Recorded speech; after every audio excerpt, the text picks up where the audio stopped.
Queridos, vamos abrir a Escritura na Epístola de Paulo aos Coríntios. Quero ler com os irmãos duas porções, capítulo 10 de 1 aos Coríntios e também o capítulo 11. Vou ler uma parte no capítulo 10 e outra parte no capítulo 11. Quero que você me acompanhe com muita atenção, porque falaremos hoje de um tema extremamente necessário, um tema extremamente atual, e eu preciso que vocês deem a vocês próprios, neste momento, essa chance de serem ministrados pela palavra de Deus. Deus falará profundamente ao seu coração. Deixa Deus falar contigo, deixa Ele te iluminar, deixa Ele te convencer. Permita-se ser, neste momento, ministrado pela palavra do Senhor. Capítulo 10 de 1 aos Coríntios. Quero ler aqui os dois versículos que lemos no início dessa reunião, que é o versículo 16 e o 17. Depois nós vamos para o capítulo 11 e leremos a partir do versículo 23, tá bom? Então vamos lá, primeiro texto, 1 aos Coríntios 10, 16 e 17 diz assim: falo como a criteriosos, versículo 15, né? Julgai vós mesmos o que digo.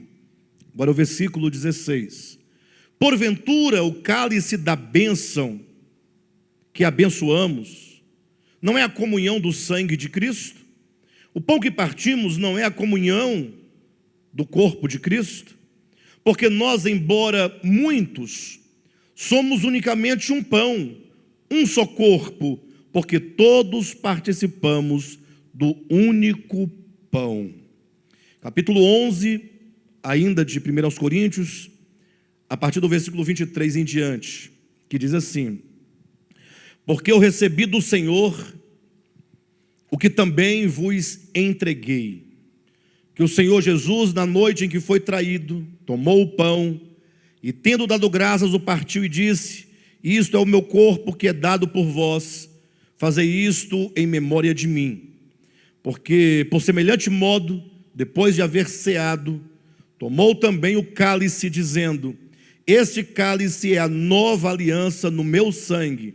Fazei isso todas as vezes que o beberdes em memória de mim. Porque todas as vezes que comerdes este pão e beberdes o cálice, anunciais a morte do Senhor até que Ele venha. Por isso, aquele que comer o pão ou beber o cálice do Senhor indignamente, será réu do corpo e do sangue do Senhor. Examine-se, pois, o homem a si mesmo, e assim coma do pão e beba do cálice. Pois quem come e bebe sem discernir o corpo, come e bebe juízo para si. Eis a razão porque há entre vós muitos fracos e doentes, e não poucos que dormem. Porque se nos julgássemos a nós mesmos, não seríamos julgados. Mas quando julgados, somos disciplinados pelo Senhor, para não sermos condenados com o mundo. Glória a Deus. Até aí está bom? Queridos, quando se fala do partir do pão, nós entramos num terreno já muito debatido ao longo de muitos séculos, inclusive, e que tem sido também um tema agora trazido a novas discussões nos nossos dias. Eu não tenho tempo, nem tenho a intenção de tratar sobre todos os problemas relacionados à questão do partir do pão. Na verdade, eu quero extrair daqui apenas os ensinamentos positivos que o próprio texto nos traz, mas vale a pena lembrar que desde a história da igreja, da Idade Média, entrando depois pela Reforma Protestante, depois pelo movimento neopentecostal, muito debate tem sido trazido à tona, sobretudo nesses últimos dias, no que diz respeito à relativização desse tema, dessa prática. Há aqueles que dizem ou que entendem que a prática do que aqui acabamos de fazer não deve ser realizada. Eles entendem que só foi preciso que se fizesse no dia que Cristo realizou lá no cenáculo antes da sua morte, né? Há outros que entendem, inclusive, que o partir do pão seria comer, almoçar ou jantar na casa uns dos outros, né? Quando você vai à casa de um irmão, de um amigo, de uma pessoa, ou alguém vai à sua casa e ali vocês almoçam, eles entendem que ali seria o partir do pão. Entretanto, se esquecem que para comer uma refeição juntos, a palavra, a expressão correta é partir, ou melhor, é repartir o pão. Quando você convida alguém para almoçar na sua casa, você está repartindo com aquela pessoa o pão.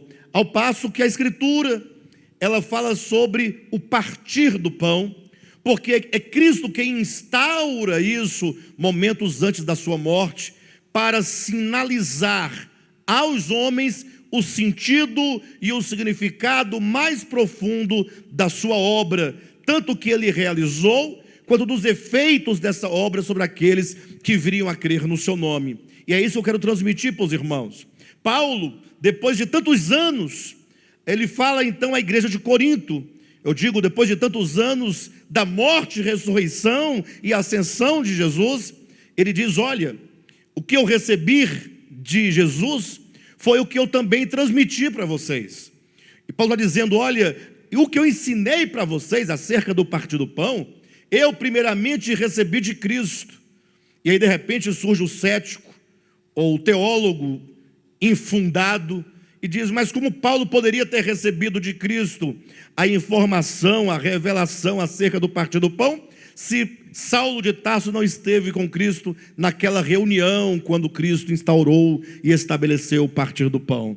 Ora, muito simples, não somente o partir do pão, mas todas as demais mensagens e verdades que Cristo ensinou aos apóstolos, Jesus ensinou em particular para o apóstolo Paulo.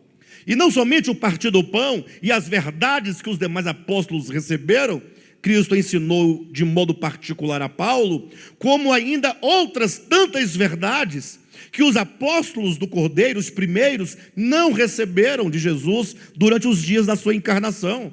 E ainda outras verdades que Paulo diz que não são lícitas ao homem referi-las. Ou seja, Paulo, ele foi discipulado diretamente por Cristo, e é dito que ele então foi ali catequizado, ele foi discipulado, Cristo ensinou para ele todas as verdades do Evangelho, de modo então que Paulo chegou a dizer que tamanhas eram as revelações de Deus, que foi necessário que Deus colocasse nele um espinho na carne, uma expressão metafórica para dizer que ele se tornou uma pessoa totalmente dependente, totalmente frágil diante das vicissitudes da vida, para que ele não viesse a se orgulhar e assim então se engrandecer. Por isso, quando Paulo diz: pois o que eu recebi do Senhor também vos entreguei, ele está simplesmente dizendo: o Senhor me orientou acerca desse assunto.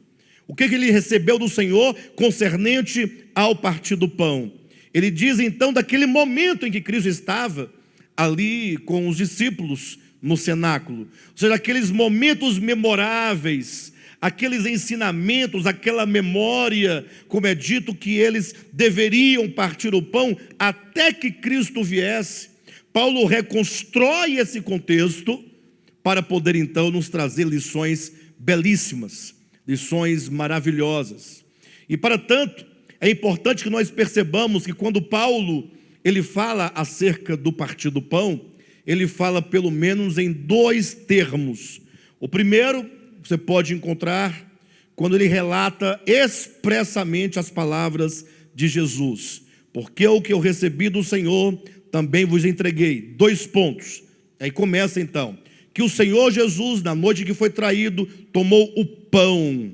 E então no versículo 25: por semelhante modo, depois de haver ceado, tomou também o cálice. Paulo então fala sobre o pão e sobre o cálice enquanto elementos simbólicos, mas embora simbólicos, são significativos. E é isso que eu quero que os irmãos entendam nessa noite. Paulo diz que primeiramente o Senhor toma o pão e então ele toma o cálice. Repito, embora sejam símbolos, são então esses elementos muito significativos. Mas observe que enquanto Paulo diz pão e cálice no capítulo 11, Se vocês observarem no capítulo 10, que foi o primeiro texto que nós lemos, Paulo, no versículo 16, começa pelo cálice, ele inverte a ordem. Ele diz: porventura o cálice da bênção que abençoamos não é a comunhão do sangue de Cristo? E ele diz então: e o pão que partimos não é a comunhão do corpo de Cristo? Ou seja, nos dois momentos em que Paulo fala sobre o partir do pão, ele coloca em duas ordens distintas. No capítulo 11, ele fala sobre o pão e então o cálice. No capítulo 10, ele fala o contrário. Ele fala do cálice e então do pão. Quando o apóstolo Paulo, ele fala de dois modos o mesmo objeto, é porque ele nos chama a atenção para duas grandes verdades que o partir do pão, embora simbólico, mas muito significativo, quer nos ensinar. O primeiro ensinamento, e eu chamo a sua atenção, é que aquele pão que Jesus toma naquele momento, porque eles estavam ali tomando a ceia da Páscoa.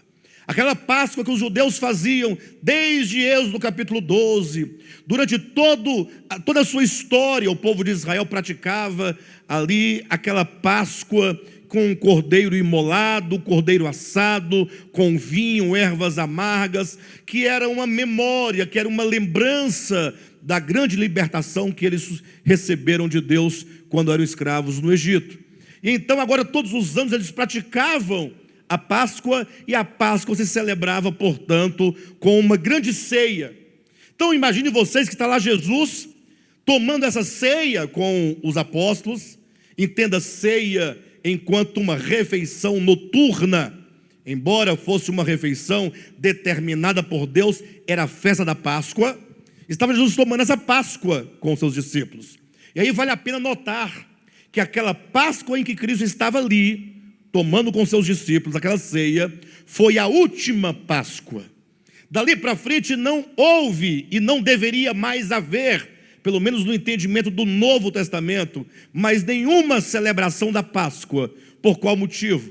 Porque Cristo, naquele momento, depois de sair do cenáculo, ele se dirige então para o Getsêmani. Do Getsêmani ele se dirige para ser julgado, depois de preso, e então ele vai para o Calvário, onde ele é crucificado, e na sua cruz, na sua morte, Cristo, ele é ali o Cordeiro Pascal em realidade. Ou seja, o que o símbolo da Páscoa representava se cumpriu e se concretizou na pessoa do Cristo crucificado. Portanto, a Páscoa de que Cristo participou com os discípulos foi a última, porque ali se encerrava o tempo das figuras para que se estabelecesse o tempo das realidades. Mas estando Jesus ali comendo, diz o texto, enquanto comiam, não é assim que diz na sua Bíblia? Capítulo 11, versículo 23, que o Senhor Jesus, na noite que foi traído, tomou o pão e tendo dado graças. Quando você lê esse texto, acompanhado de Mateus capítulo 26, que relata esse episódio, começa assim o texto de Mateus: enquanto comiam. E a pergunta que se faz, naturalmente, é: enquanto comiam o quê? Ora, enquanto comiam a Páscoa, eles estavam comendo a Páscoa, como disse agora há pouco, a última Páscoa dos judeus. Então foi no meio de uma celebração de Páscoa que Cristo então ele toma um pão, e ao retirar este pão, portanto, dentre todos os elementos que estavam naquela ceia, ele agora particulariza o pão para fazê-lo significar uma verdade espiritual. Entenda você que nós estamos trabalhando aqui com símbolos, não com sombras. Logo alguém vai questionar: pastor, você acabou de falar que a última Páscoa encerrou o tempo das figuras, encerrou o tempo das sombras, o tempo da lei, para entrar o tempo da realidade. Agora de repente você fala que Cristo traz um pão. Ora, você vai notar que em todo o Novo Testamento, sobretudo no último livro, que é o Apocalipse, escrito no final do primeiro século, eles estão cheios de símbolos. Os símbolos não necessariamente eles profetizam uma realidade vindoura. Então, se os símbolos do Antigo Testamento, enquanto sombras e figuras, profetizavam uma realidade por vir, eles se apagam e deixam de existir quando Cristo chega como a realidade de todas as coisas. Agora, quando Cristo pega um pão, é como que ele quisesse dizer: olha, uma verdade ilustrada, ela não raras vezes, ela é mais clara e ela ensina muito mais do que palavras expressas. Até porque o símbolo, enquanto uma metáfora, ela vem carregado de sentido, e então esse significado, esse sentido pode ser levado de gerações em gerações. E toda vez que se realiza a celebração do partir do pão, esses elementos evocam o sentido que Cristo quis dar naquele momento. Por isso Cristo diz: olha, isto é o meu corpo que é dado por vós. Essa é a ordem que Paulo coloca em 1 Coríntios capítulo 11. Primeiramente apresentando o pão como símbolo do corpo de Cristo. Em seguida, tomando o cálice como símbolo do sangue de Cristo. Então a primeira verdade a ser aqui entendida é a verdade que está ali implícita no pão e no vinho. É a verdade acerca da encarnação do Cristo e também da sua morte na cruz do Calvário. Essas duas grandes verdades, elas são anunciadas, elas são proclamadas no partir do pão.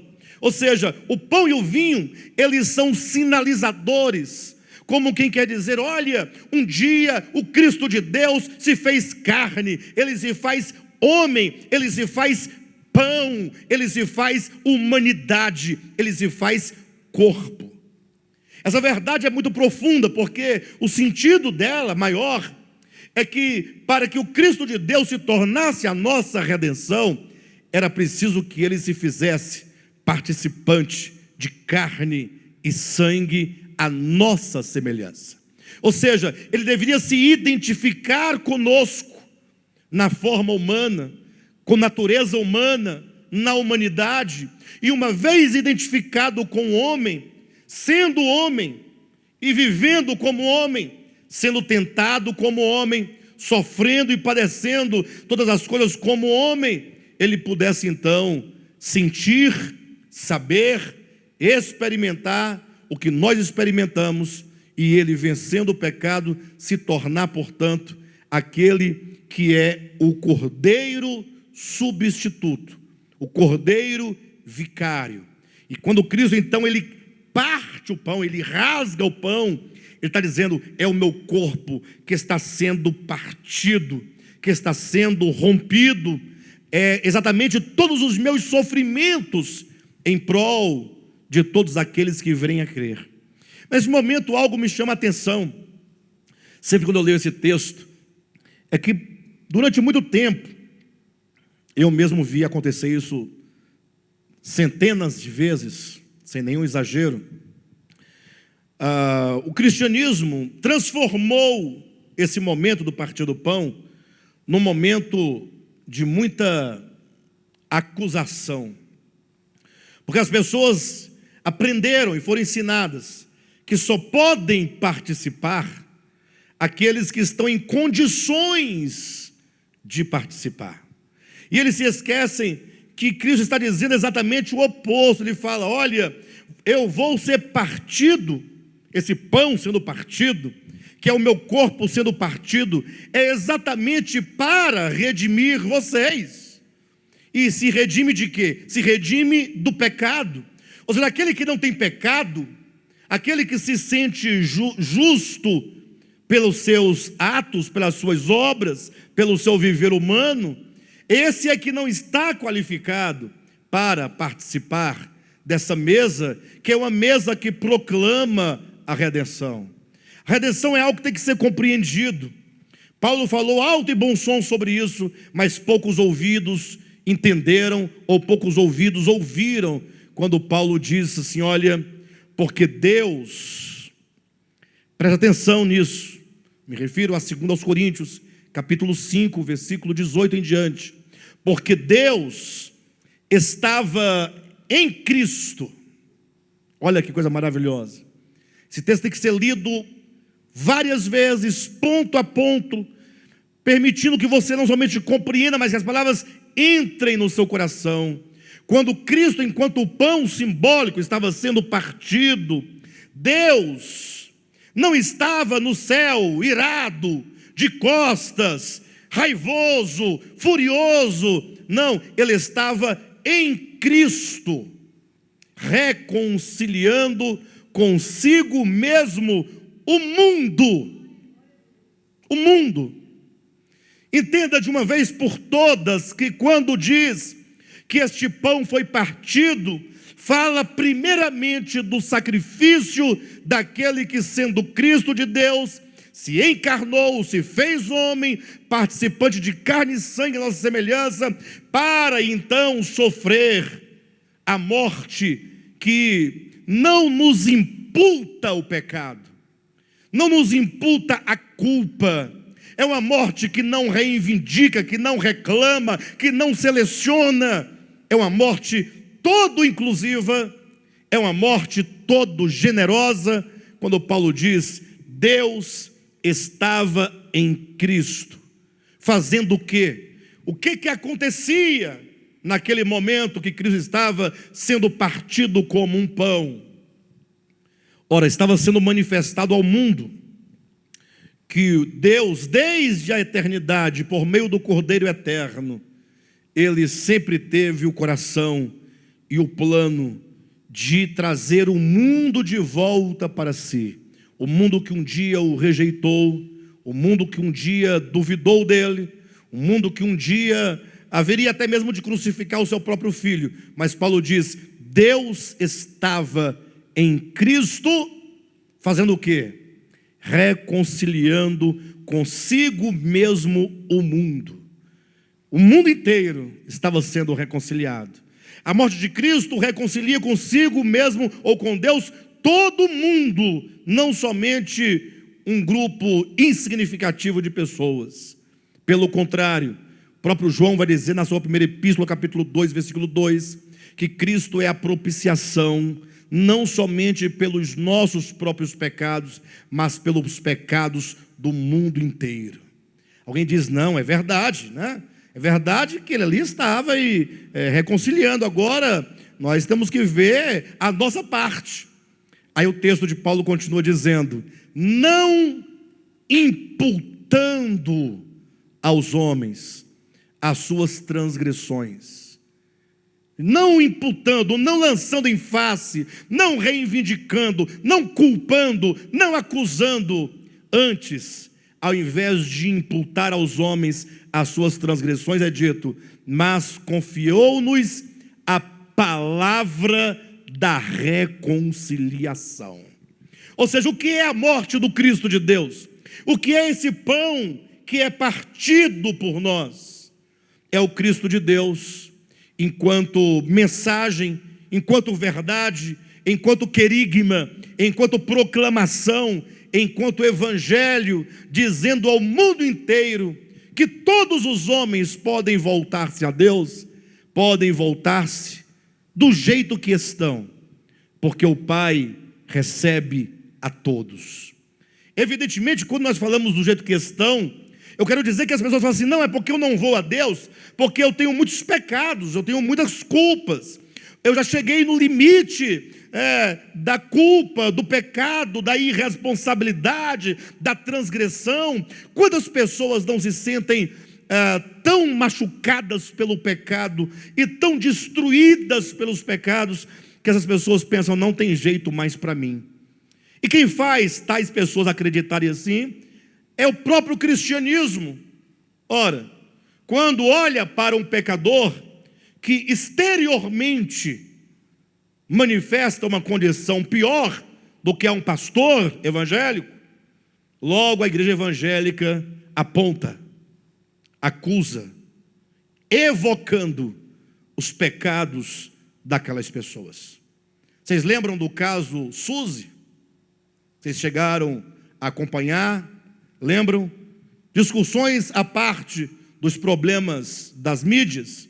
O fato é que nós ouvíamos uma voz, um grito muito alto em uníssono dizendo, não, mas essa pessoa fez isso, não, mas ela fez aquilo, É verdade, mas Deus estava em Cristo, reconciliando consigo a Suzy, não imputando, não acusando, não reivindicando, não lembrando, mas entregando a palavra da reconciliação, dizendo: pode vir. O Pai não está irado, o Pai está com os braços abertos. É isso que o símbolo do pão, no primeiro momento, representa. Quando nós partimos o pão, e cada um então come daquele pão, presta atenção, olha a sua responsabilidade. Você está dizendo: eu creio que a morte de Cristo não é para imputar, é para reconciliar. O cristianismo sofre de uma esquizofrenia terrível. O cristianismo oficial, humano, que o homem inventou, não o Cristo de Deus, tampouco a sua palavra. Eu me refiro à religião institucionalizada chamada cristianismo. Eles falam assim: olha, que Deus estava em Cristo reconciliando, é verdade. Agora, se você não for no sentido de aceitar, de fazer, de acontecer, de modificar, de parar, ele agora voltar-se-á contra você, porque você não aceitou a oferta dele, e agora então ele vai descarregar toda a sua ira sobre a sua cabeça. Vocês não acham que isso é uma esquizofrenia que não gera nenhum significado? Ou seja, olha, eu estou aqui para te reconciliar, olha meu coração, olha como eu sou bom, ai que maravilhoso, me entrego por você. Agora, presta atenção, se você não aceitar a minha graça, aí você vai ver o que é um Deus irado.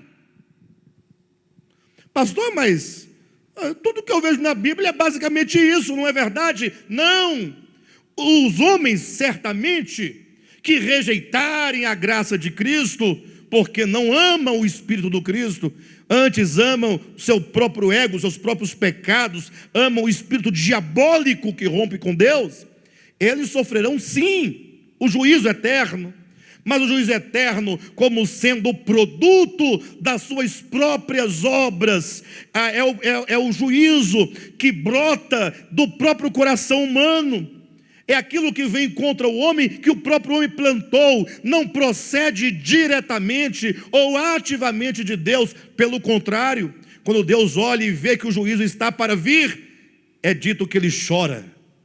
Quando Cristo vai chegando ali, pela região alta da Jerusalém antiga, e ele vê lá embaixo o templo, ele vê a cidade, e ele vê ali como um profeta, como um vidente, ele pode ver os exércitos romanos se dirigindo, já em visão, isso numa percepção espiritual, porque isso só viria a acontecer há 35 anos depois que Jesus está aqui olhando para Jerusalém, mas ele pode antever, e ele pode ver os exércitos romanos destruindo Jerusalém, e ele vê toda aquela carnificina, todo aquele sangue, toda aquela destruição, toda aquela humilhação, e vendo Cristo, o que aconteceria com Jerusalém, como resultado do seu próprio pecado, Jesus chorou, e chorando, porque ele via ali o juízo recaindo em visão, disse Jesus: Jerusalém, Jerusalém,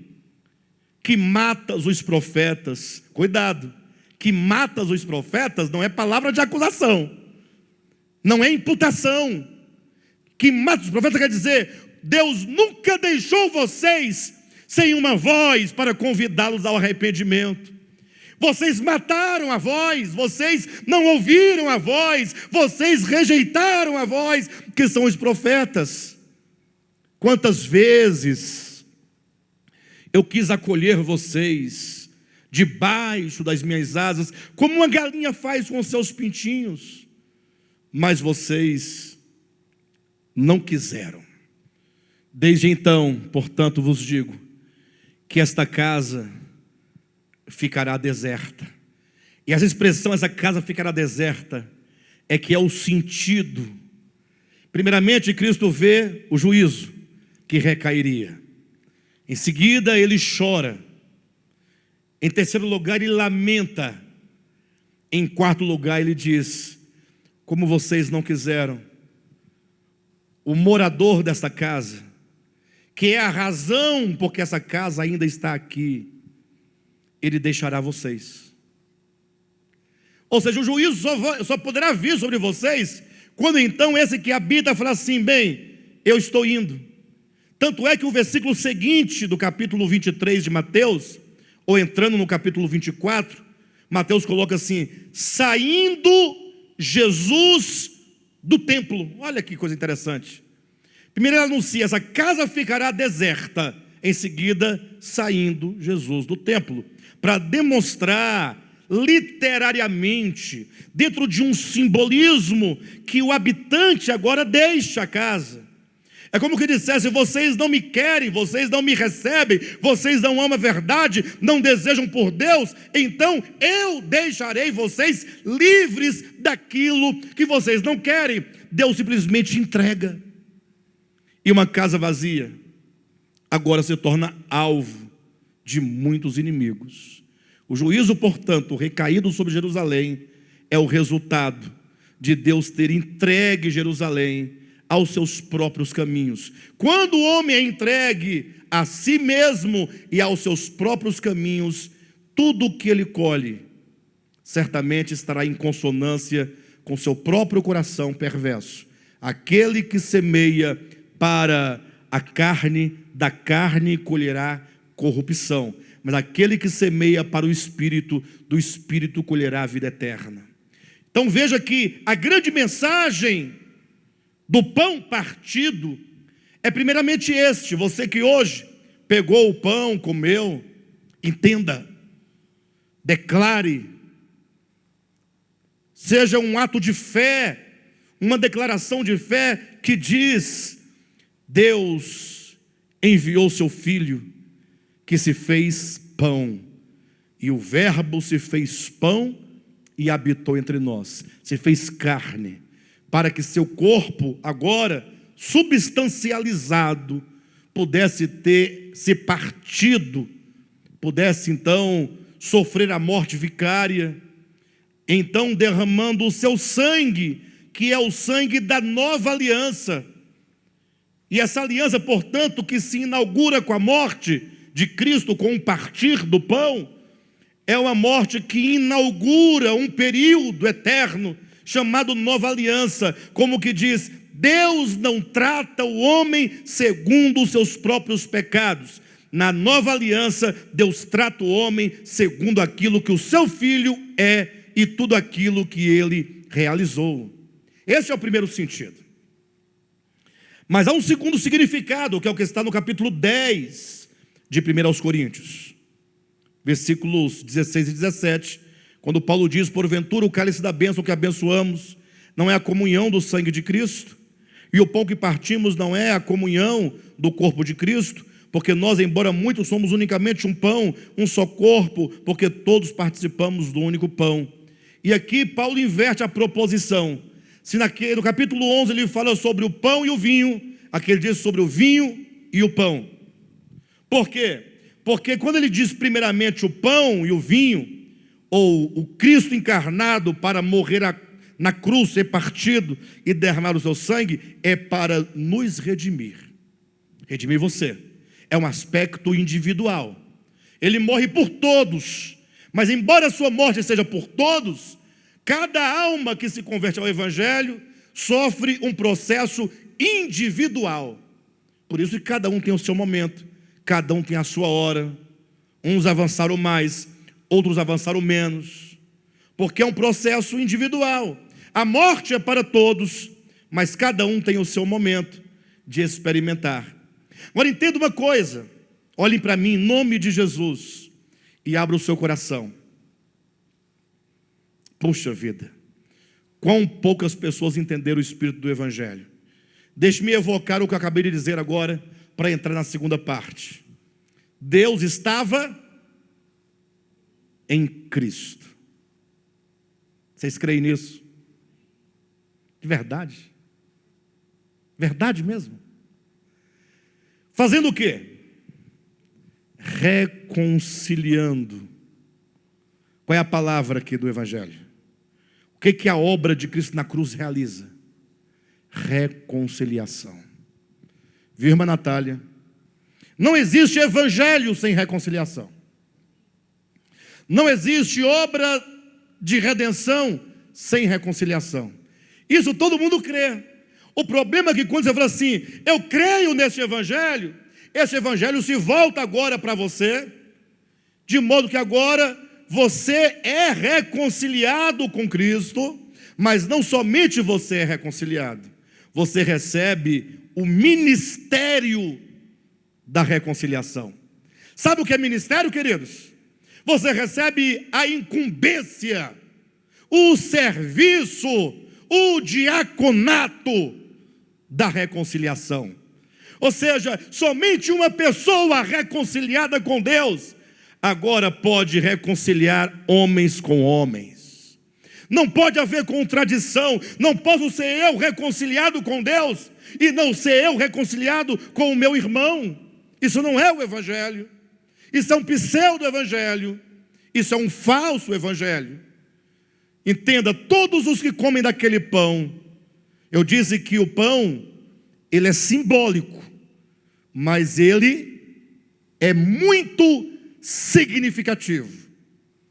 Então, aquele que toma do pão está dizendo, eu creio que Cristo é a minha reconciliação, que Ele não imputa a mim os meus pecados, que Ele não exige de mim o que eu não tenho para dar, que Ele se dá por mim e se compromete por meio de uma nova aliança que vai me curar completamente, que vai me transformar completamente.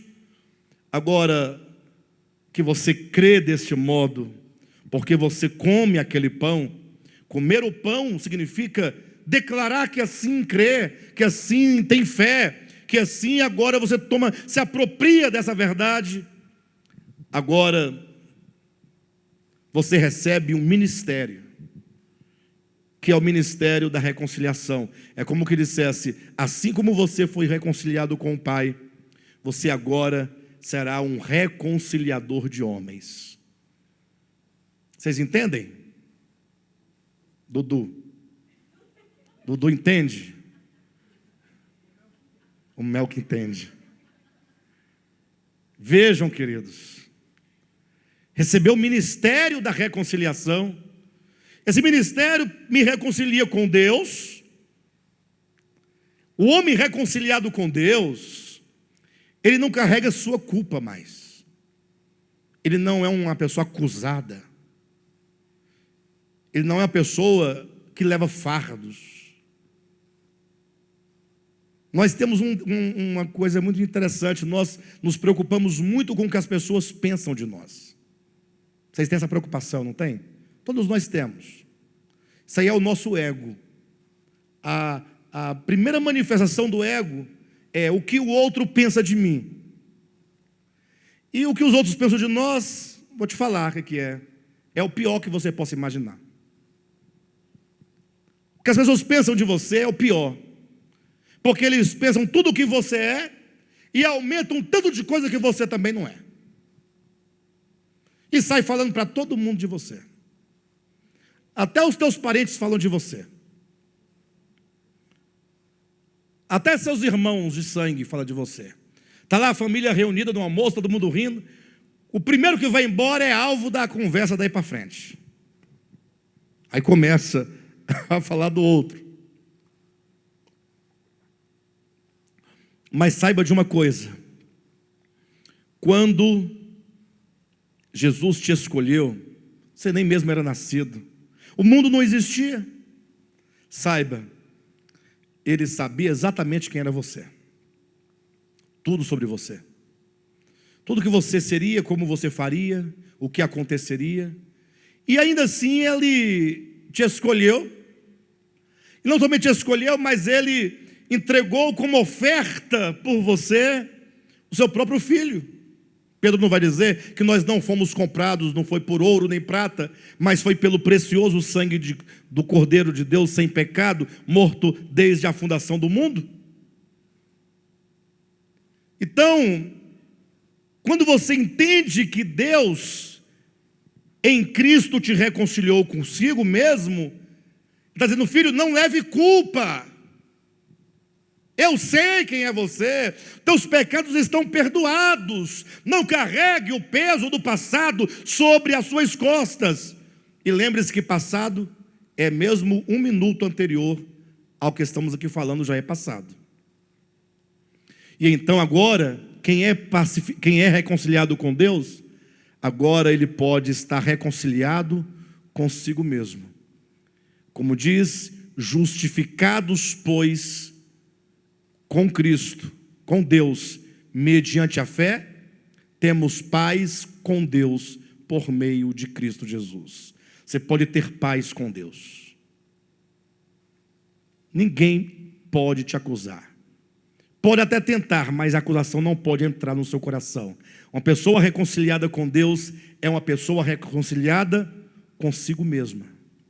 E essa pessoa agora reconciliada consigo mesma, ela agora vai poder ser um instrumento para reconciliar outros com Deus, e outros consigo mesmo, e outros com outros. Mas para tanto, você terá que se investir do Evangelho e não permitir que no seu coração brote nenhum pensamento, nenhuma suposição de acusação contra outro. Nunca. Absolutamente nunca. Carregue sempre no seu coração a palavra da reconciliação. Qual é a palavra da reconciliação? Deus estava em Cristo reconciliando consigo mesmo o mundo, não imputando aos homens as suas transgressões. Não imputando aos homens as suas transgressões. Se Deus não imputa aos homens as suas transgressões, por que nós o fazemos? E aí você se entende que uma vez que você foi reconciliado com Deus e consigo mesmo, agora a vida do Evangelho é um convite para a anulação total, plena, de todo o nosso ego. Por quê? Porque é o ego que nos separa. Você já ouviu alguém reivindicando algo de alguém? Alguém que reivindica do outro. E geralmente quem reivindica algo do outro é porque este que reivindica tem direitos. E o que é reivindicado, ou aquele de quem se reivindica algo, é alguém que deixou a desejar em algum aspecto, que falhou em algum aspecto. Este que reivindica, portanto, ele é como que dissesse: o direito é meu, você é o culpado, você me deve, portanto, eu estou reivindicando que você realize, que você cumpra, que você seja, que você faça. Como Deus não tem ego, porque ego é a máscara do homem caído, então Deus não imputa, não exige, não reclama, Ele só entrega, se dá, perdoa, gracioso, chora, lamenta quando o homem não recebe a sua graça.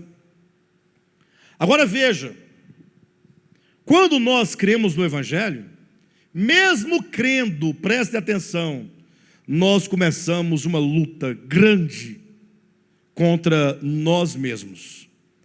Ou, sendo mais preciso, começamos uma luta contra o nosso ego. O ego que tem que ser vencido. Por isso que Paulo, falando agora de uma outra perspectiva, ele estabelece outras verdades relacionadas ao partir do pão. Ele diz assim no capítulo 10 de 1 Coríntios, versículo 16: porque o cálice da bênção que abençoamos não é a comunhão do sangue de Cristo. O que ele quer dizer, o cálice da bênção? Cristo, quando vai à cruz, ele toma o cálice da maldição. Como assim, pastor? É porque ele se fez maldito por nós, como está em Gálatas capítulo 3. Cristo toma o cálice da maldição, porque ele recebe toda a nossa culpa e cai sobre si, sobre ele todas as nossas transgressões, para nos oferecer o cálice da bênção. O cálice da bênção é esse cálice que bebemos, é o cálice que anuncia o perdão de pecados, a reconciliação do homem com Deus, é que nos possibilita o retorno, que nos possibilita voltar ao Pai, ser recebido. E ele diz: porventura esse cálice da bênção que abençoamos não é a comunhão do sangue de Cristo? Em outras palavras, todos nós, os que cremos, quando tomamos aquele cálicezinho do vinho, é como que nós dissemos assim: olha, puxa vida, vou colocar aqui, eu olho para a Natália. Alguém olha para a Natália assim, e aqui deve ter pessoas que possivelmente pode ter ocorrido isso ou não, e pensa assim: vem cá, o que aquela irmã está fazendo lá no louvor?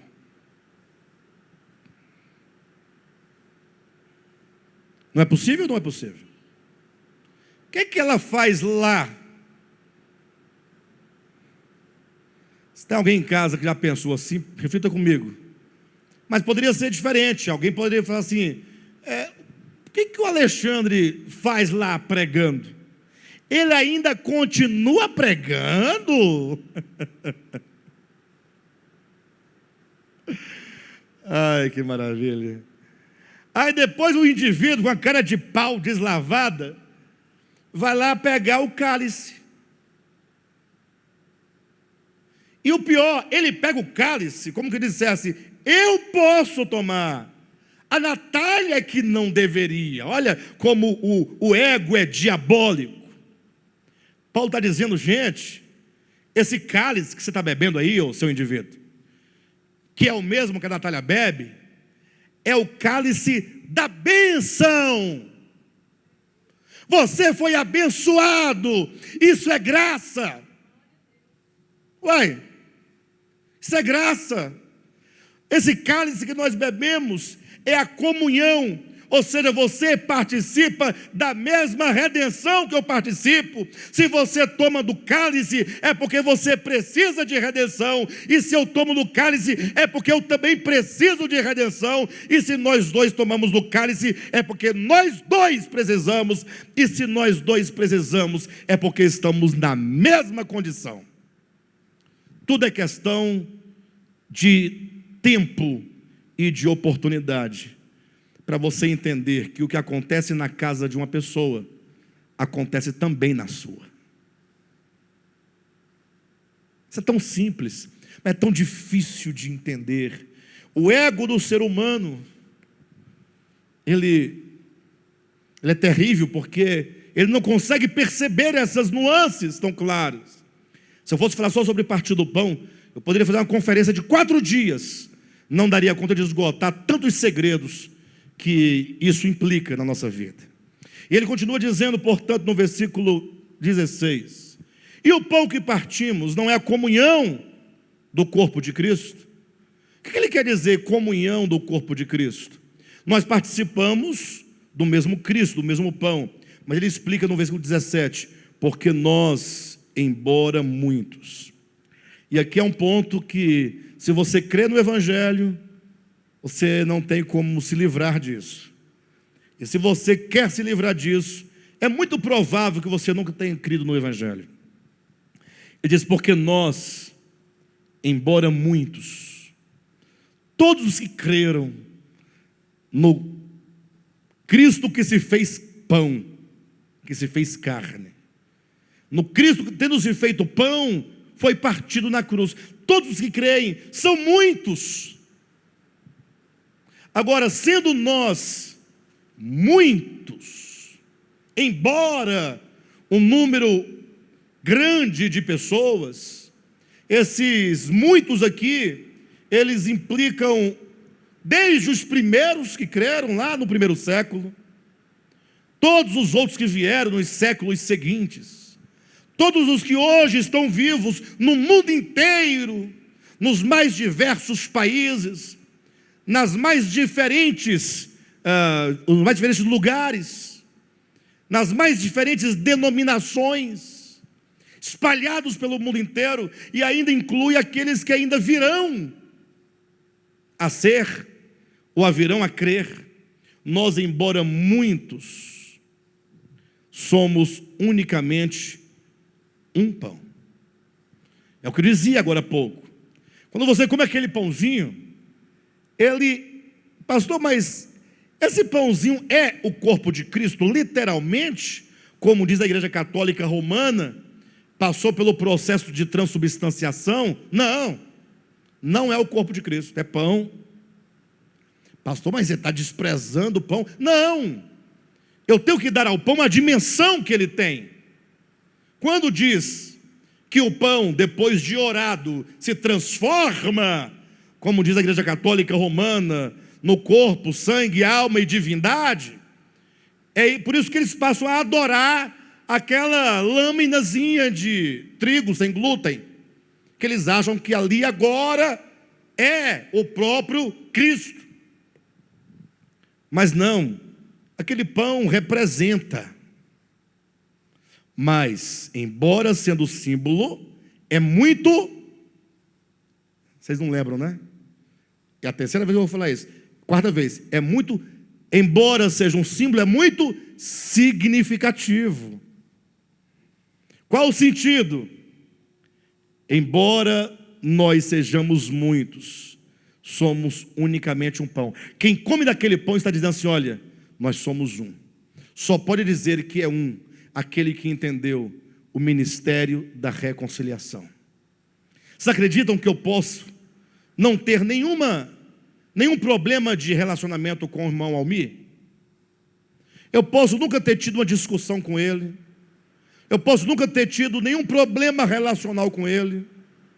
E ainda assim eu não estar reconciliado.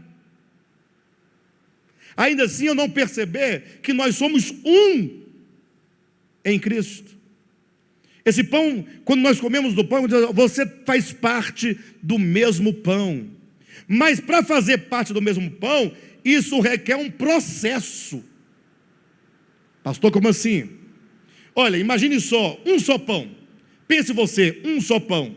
Mas esse pão, ele não nasce de uma árvore. O pão é um alimento processado. Primeiro tem que vir o trigo. O trigo são muitos grãos. Então é o sentido, nós embora muitos, esses muitos poderíamos dizer, são os muitos grãos.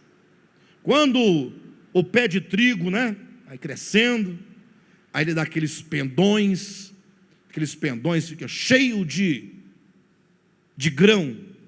Cada grão é um daqueles que foi reconciliado com Cristo. Muitos. Agora, para esses muitos grãos que somos nós, os muitos, de que diz o apóstolo Paulo, nós embora muitos, para eles chegarem a ser um só pão, há de passar por um processo doloroso. Primeiro, leva o trigo ainda nos pendões para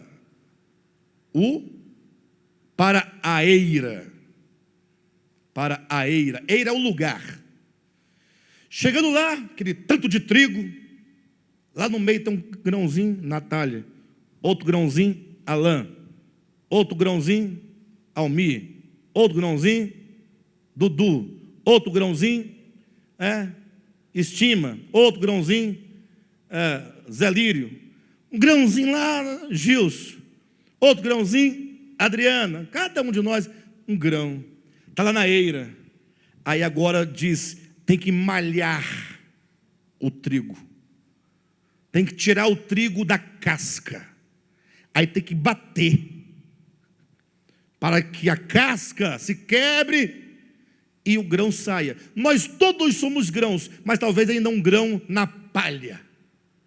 Lembre-se, ou vocês se lembram, quer dizer, que João Batista falando sobre Cristo, falou assim, olha, eu vos batizo com água, mas aquele que vem após mim é mais poderoso do que eu, e ele vos batizará com o Espírito Santo e com fogo. Lembram disso? Aí, para que ninguém fique atrás de fogo por aí, nos movimentos, João Batista explica: o que é esse batismo com fogo? É ele pegar o trigo e levar para a eira, e chegar lá, ele vai separar o trigo da palha, o grão da palha, e vai queimar a palha. A palha é o grão que envolve a palha que envolve o trigo. Tem que tirar. É um processo. Malhar o trigo. Imagine só, se nós, vamos pensar que nós aqui, num processo que já passamos, já sejamos todos grãos bonitos, sem palha. Seria um avanço, né? Só em ser trigo já está de bom tamanho. Mas imagine que sejamos agora um trigo sem palha. Tá bom? Não. Ainda continua sendo muitos grãos. O que tem que fazer? Tem que moer o grão. Colocar o grão dentro de uma... Como é que dá o nome? De um pilão, se fosse assim, né? Mas dentro de um moedor. Hã? Não, moedor. Triturar. Moedor. Tá, depois a gente conversa sobre o TA, tá bom? Aí, que eu vi assim, você é máquina de TA, não é fazer tecido não. É para triturar o grão. Ou que seja no pilão, né? Batendo. Moinho. Moinho.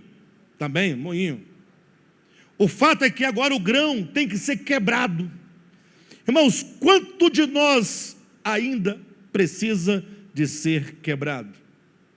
É o tanto de resistência que nós ainda temos. São vários os processos. No início, nós vemos tudo, julgamos tudo e falamos tudo. Depois você vê tudo, julga tudo e aprende a não falar, mas vê e julga. Depois você consegue ver tudo e não julgar e nem falar. Você tem que passar ainda pelo processo de não ver nada. E só olhar pessoas de quem são ditas na Bíblia lá, são carentes da glória de Deus. São pessoas que precisam da palavra de reconciliação, que precisam de transformação, de mudança. Pessoas que são alvos da graça de Deus. É assim. Nós temos que ser quebrados contra a nossa resistência de nos doar uns aos outros, de proteger o outro, mesmo em dano próprio, porque quando diz respeito a alguém que faz parte de nós, seja da nossa família, do nosso círculo mais íntimo de amizade, é fácil. Olha como o evangelho é profundo. Tem que ser. E depois que aquele grão ele é moído, ele tem que chegar a ser uma farinha fina. De modo então que agora, aqueles grãos já não existem mais, não tem mais grão, já não tem mais este grão e aquele grão, tudo se tornou uma farinha só. Ele falou assim: pastor, então, graças a Deus chegamos a ser uma farinha. Não, nós temos que a ser um pão, porque agora essa farinha ainda tem que ir para o forno,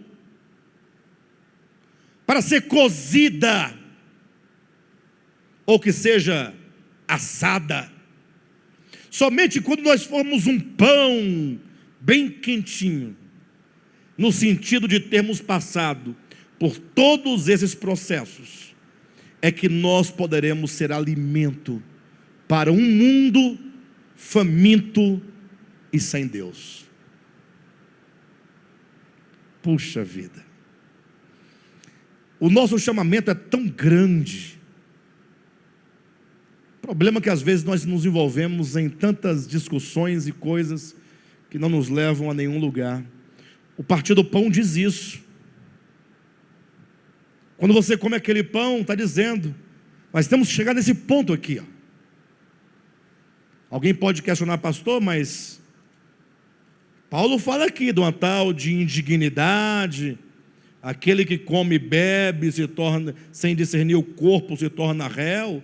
É exatamente isso, você aí, ó, que come e bebe do pão e do vinho, e não discerne a natureza do corpo de Cristo. E porque você não discerne a natureza, que é a natureza de unidade em Deus, unidade entre os irmãos, que é uma natureza divina, porque são pessoas reconciliadas, que é o produto da redenção, quando você não vê o valor do outro, que o outro e você são agora um só, e você então agora, você se refere ao irmão, ou se dirige ao irmão, com qualquer tipo de ação que o despreze, você não discerne o corpo. O que é não discernir o corpo?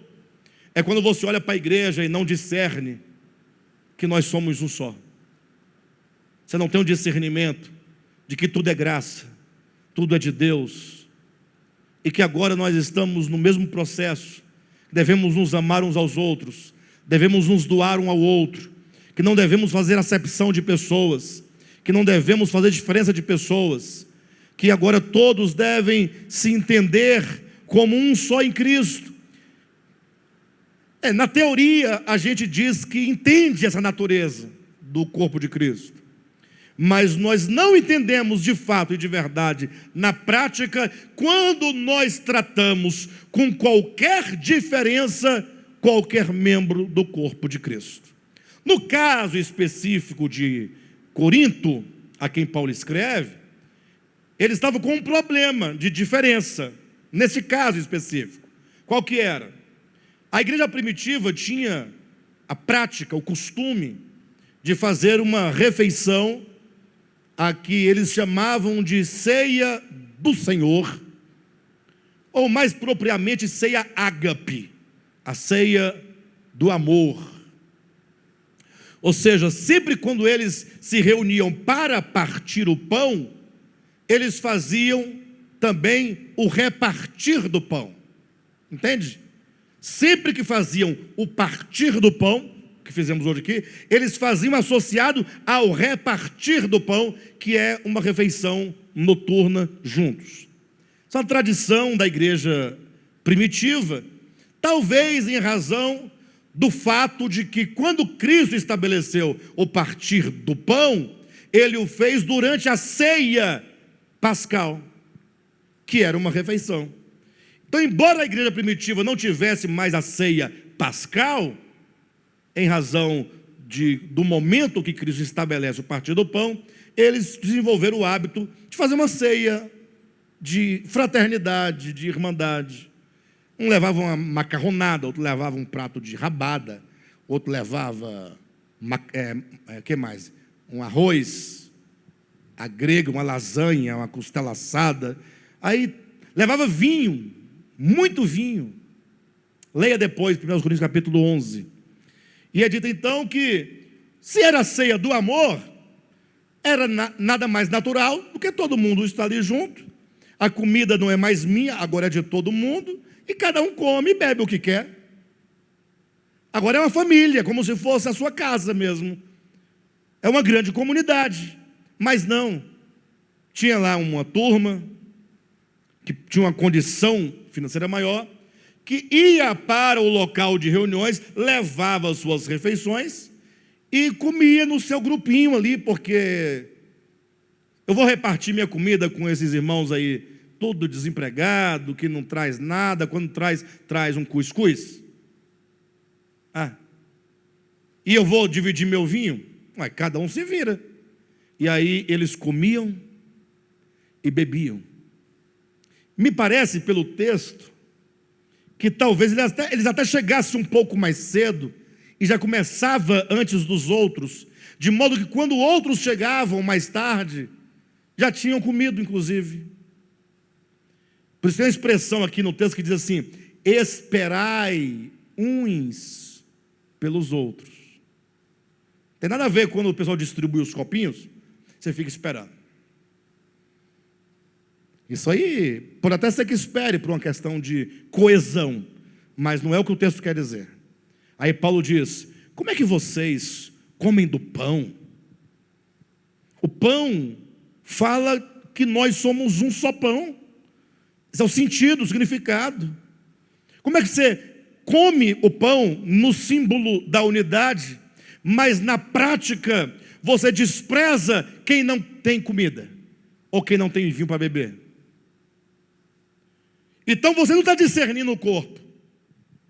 Então essa sua hipocrisia de dizer uma coisa com os lábios e proceder de outro modo, isso cai sobre você como juízo. É o juízo que você próprio instaura na sua própria existência. Por isso, diz Paulo, é que tem muita gente doente na igreja. Deus adoeceu? Não, você se adoeceu. A tua doença do coração já está alcançando teus ossos. É um problema daqui, problema de alma. No caso aqui, os irmãos faziam diferença quanto aos ricos e pobres, mas esse aqui é apenas uma situação, porque a regra geral é qualquer tipo de diferença, de discriminação que se possa realizar, é não discernir o corpo. E não somente muitos crentes fracos ou doentes, e não poucos que morrem. Como resultado, não é nem uma ameaça, é apenas uma constatação. É Paulo dizendo, é por esse motivo, vocês não discernem o corpo. Puxa vida, quanto significado tem o partir do pão para nós. Que nós possamos entender que o nosso chamamento é muito grande, muito profundo. Quero convidar a igreja a se apropriar dessas verdades. Em suma, entenda que Deus se deu em Cristo a nós, como redenção, como reconciliação, como graça. Entenda que quando você crer nisso, você agora se torna um reconciliado com Deus, que agora se reconcilia consigo mesmo, quanto à sua própria consciência, e que agora você pode ser um reconciliador, na medida e na proporção que você agora leva essa palavra a outras pessoas. E que agora você, como tal, você entende a unidade, pão ou um só pão enquanto unidade. E olha que ainda é processo, porque nós ainda vamos entender a nossa unidade, não somente enquanto corpo de Cristo, mas um dia você vai entender a sua unidade com todo o cosmo, porque estar unido com Deus é estar unido com toda a criação de Deus. Mas são processos e um tema que nós trataremos noutra ocasião. Por hoje, fica aqui essa palavra a todos os irmãos.